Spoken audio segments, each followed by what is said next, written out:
A história de Moisés e a sarça ardente é um dos relatos mais poderosos e simbólicos da Bíblia, ocorrendo no início do livro de Êxodo, no capítulo 3. Esta narrativa é essencial, pois marca o início da missão de Moisés como o libertador do povo de Israel da escravidão no Egito. Vamos mergulhar nos detalhes dessa história fascinante. Contexto histórico e a vida de Moisés até então. Antes de entendermos o evento da sarça ardente, é importante lembrar quem era Moisés e como ele chegou a esse ponto crucial em sua vida.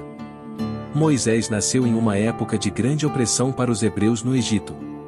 Os israelitas haviam se multiplicado consideravelmente, o que fez com que o faraó temesse uma possível revolta. Para conter o crescimento da população hebraica, o faraó decretou que todos os meninos hebreus recém-nascidos deveriam ser lançados no rio Nilo. No entanto, Moisés foi salvo por sua mãe, que o colocou em um cesto à deriva no Nilo, onde ele foi encontrado pela filha do faraó.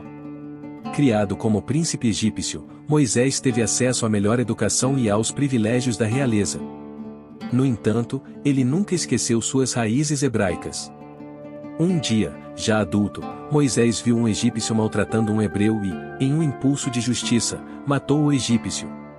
Temendo as consequências de seu ato, ele fugiu para o deserto de Midian, onde viveu como pastor por 40 anos. Foi nesse exílio voluntário que Moisés conheceu Zípora, sua esposa, e se estabeleceu, vivendo uma vida aparentemente tranquila e distante dos problemas de seu povo. O chamado de Deus. Moisés, agora com 80 anos, estava cuidando do rebanho de seu sogro Jetro, um sacerdote de Midian. Ele havia se acostumado a essa vida simples no deserto, longe do luxo e das responsabilidades que havia experimentado no Egito. Foi nesse ambiente, enquanto levava o rebanho ao Monte Horebe, também conhecido como Monte de Deus, que Moisés teve um encontro que mudaria para sempre o curso de sua vida. Certo dia, ao conduzir o rebanho, Moisés avistou algo extraordinário. Ele viu uma sarça, um arbusto, que estava em chamas, mas, curiosamente, não se consumia. Intrigado, Moisés decidiu se aproximar para observar mais de perto esse fenômeno estranho.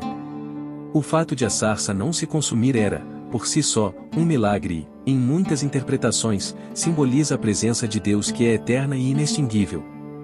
Quando Moisés se aproximou, ele ouviu uma voz que o chamou pelo nome: Moisés, Moisés. Era a voz de Deus. Moisés respondeu: Eis-me aqui. O chamado pelo nome é um indicativo de que Deus conhece cada um de nós de forma pessoal e íntima, e está ciente de nossa situação e destino. A revelação do nome de Deus. Deus então advertiu: não te chegues para cá, ou tira as sandálias dos pés, porque o lugar em que estás é terra santa. Esse comando sublinha a santidade de Deus e a necessidade de reverência ao se aproximar dele. Tirar as sandálias era um gesto de humildade e respeito, reconhecendo que Moisés estava na presença do Criador. Deus continuou, revelando-se como o Deus de teu pai, o Deus de Abraão, o Deus de Isaque e o Deus de Jacó. Essa declaração estabelecia uma conexão direta com as promessas feitas aos patriarcas de Israel e reafirmava a fidelidade de Deus às suas promessas. Moisés, ao ouvir isso, cobriu o rosto, pois temia olhar para Deus. Esse ato de Moisés reflete o temor reverencial que se deve ter ao estar na presença divina. Deus disse a Moisés que havia visto o sofrimento de seu povo no Egito e que ouvirá o clamor dos israelitas por libertação. Ele expressou seu plano de libertar Israel da escravidão e levá-los a uma terra boa e ampla, uma terra que emana leite e mel, referindo-se à terra de Canaã, prometida a Abraão e seus descendentes. A missão de Moisés. Deus então anunciou a missão de Moisés: vem agora, e eu te enviarei a Faraó, para que tires o meu povo, os filhos de Israel, do Egito. Moisés, que até então havia aceitado as ordens de Deus em silêncio, imediatamente se sentiu inadequado para a tarefa. Ele questionou: quem sou eu, que vá a Faraó e tire do Egito os filhos de Israel? Moisés, humilde e consciente de suas próprias limitações, sentiu-se pequeno diante da grande missão que lhe era confiada. Deus, porém, o tranquilizou, prometendo que estaria com ele. Deus disse: eu serei contigo, e isto te será por sinal de que eu te enviei, e quando houveres tirado o povo do Egito, servireis a Deus neste monte. Essa promessa de presença divina foi crucial para Moisés, indicando que ele não estaria sozinho em sua missão. Ainda inseguro, Moisés perguntou: E quando eu for aos filhos de Israel, e lhes disser: O Deus de vossos pais me enviou a vós, e eles me perguntarem: Qual é o seu nome? Que lhes direi? Moisés estava preocupado com sua credibilidade e com a aceitação dos israelitas. A resposta de Deus foi uma das revelações mais importantes de toda a Escritura: Eu sou o que sou. Deus disse a Moisés: Assim dirás aos filhos de Israel: Eu sou me enviou a vós. Eu sou, ou em hebraico, YHWH, é uma expressão que encapsula a eternidade, a autoexistência e a imutabilidade de Deus. Deus é quem Ele é, e nada pode definir ou limitar sua natureza. Ele é o Deus que sempre existiu, que existe no presente e que existirá para sempre. Essa revelação foi um poderoso lembrete de que Deus estava acima de todas as coisas, inclusive dos deuses do Egito, e que Ele tinha pleno controle sobre a história. Os sinais de Deus. Moisés, ainda hesitante, continuou a expressar suas dúvidas, temendo que os israelitas não acreditassem nele ou que não o ouvissem. Para resolver essa preocupação, Deus concedeu a Moisés 3 sinais para confirmar sua autoridade divina.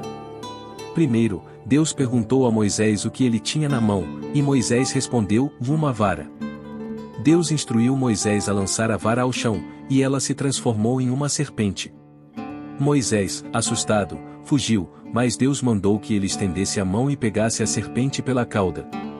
Quando o fez, a serpente voltou a ser uma vara. Este sinal demonstrava o poder de Deus sobre a criação e a transformação. O segundo sinal foi a lepra. Deus ordenou que Moisés colocasse a mão no peito e, ao retirá-la, ela estava leprosa, branca como a neve. Em seguida, Deus mandou que ele colocasse a mão novamente no peito e, ao retirá-la, a lepra havia desaparecido. Esse milagre simbolizava o poder de Deus de purificar e restaurar. Por fim, Deus disse que, se os israelitas não acreditassem nos 2 primeiros sinais, Moisés deveria tomar água do rio Nilo e derramá-la no chão, onde ela se transformaria em sangue. Esse sinal era uma prefiguração das pragas que Deus enviaria ao Egito e demonstrava seu poder sobre as forças naturais. A relutância de Moisés e a resposta de Deus. Apesar desses sinais poderosos, Moisés ainda hesitava. Ele alegou não ser eloquente, dizendo: Vá, Senhor. Eu nunca fui eloquente, nem antes, nem depois que falaste ao teu servo, porque sou pesado de boca e pesado de língua. Moisés, talvez se lembrando de sua falha anterior no Egito, sentia-se inadequado para ser um porta-voz de Deus. Deus, porém, respondeu pacientemente: Quem fez a boca do homem? Ou quem faz o mudo, ou o surdo, ou o que vê, ou o cego? Não sou eu, o Senhor? Vai, pois, agora, e eu serei com a tua boca, e te ensinarei o que has de falar. Deus assegurou a Moisés que ele próprio lhe daria as palavras certas no momento certo, lembrando-o de que é o Criador e sustentador de todas as capacidades humanas. Ainda assim, Moisés pediu a Deus que enviasse outra pessoa. A paciência de Deus começou a se esgotar, mas ele não abandonou Moisés. Em vez disso, ofereceu uma solução: Não é Arão, o levita, teu irmão? Eu sei que ele fala bem.